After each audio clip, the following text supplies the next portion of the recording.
पुरी के पवित्र धाम में सुबह का मनमोहक समय था।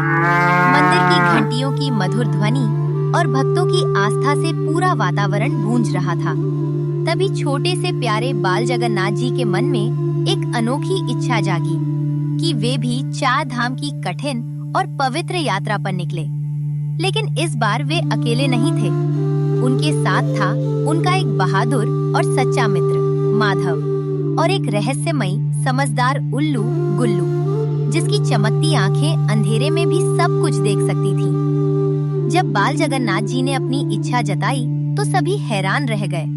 तभी आकाश में एक दिव्य प्रकाश प्रकट हुआ और एक गंभीर आवाज गूंजी कि ये यात्रा केवल घूमने के लिए नहीं, बल्कि साहस, विश्वास और शक्ति की परीक्षा है।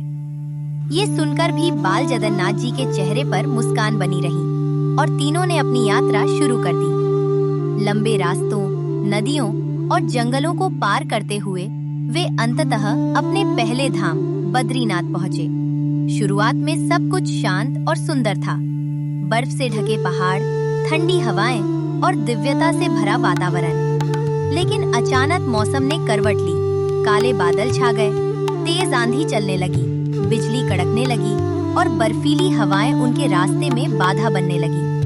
छोटे छोटे कदमों से चलते हुए बाल जगन्नाथ जी थोड़े लड़खड़ाए। माधव घबरा गया और बोला, क्या हम ये यात्रा पूरी कर पाएंगे? तभी उल्लू गुल्लू ने अपनी चमकती आंखों से चारों ओर देखा और धीमी आवाज में चेतावनी दी, ये सिर्फ तूफान नहीं है, कुछ और भी हमारे आसपास है। अचानक पहाड़ों के पीछे से अंधेरे साए उभरने लगे। डरावनी हंसी के साथ चुड़ैलों और ऊँटों का एक झुंड उनके सामने आ खड़ा हुआ।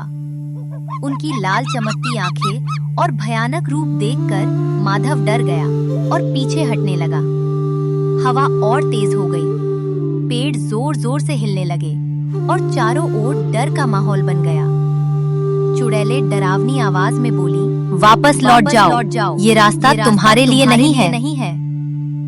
एक पल के लिए ऐसा लगा जैसे सब कुछ खत्म हो जाएगा, लेकिन तभी बाल जगन्नाथ जी शांत खड़े रहे। उन्होंने अपनी आंखें बंद की और गहरी प्रार्थना की। धीरे धीरे उनके चारों ओर एक दिव्य प्रकाश फैलने लगा।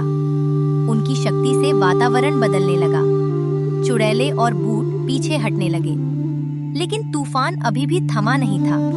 तभी अचानक जमीन जोर जोर से हिलने लगी। पहाड़ों से बर्फ टूटकर गिरने लगी। ये एक भयानक हिमस्खलन था। माधव घबरा कर चिल्लाया, अब क्या होगा? तभी उल्लू गुल्लू उड़कर आगे गया और सुरक्षित रास्ता खोजने लगा। बाल जगन्नाथ जी ने माधव का हाथ पकड़ा और हिम्मत के साथ आगे बढ़े। तेज हवा, गिरती बर्फ और टूटते रास्तों के बीच वे संघर्ष करते हुए आगे बढ़ते रहे।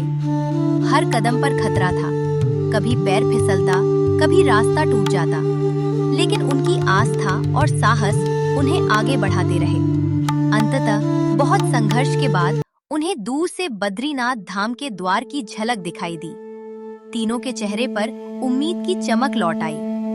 लेकिन जैसे ही वे द्वार के पास पहुंचे, अचानक धरती फिर से कांपने लगी और इस बार अंधेरे से एक और भी भयानक शक्ति उभरने लगी। क्या ये कोई और बड़ा राक्षस है? जारी रहेगा। पार्ट 2 में और भी बड़ा खतरा और रहस्य सामने आएगा। बाल जगन्नाथ जी के लिए सब्सक्राइब, लाइक और कमेंट तो बनता है।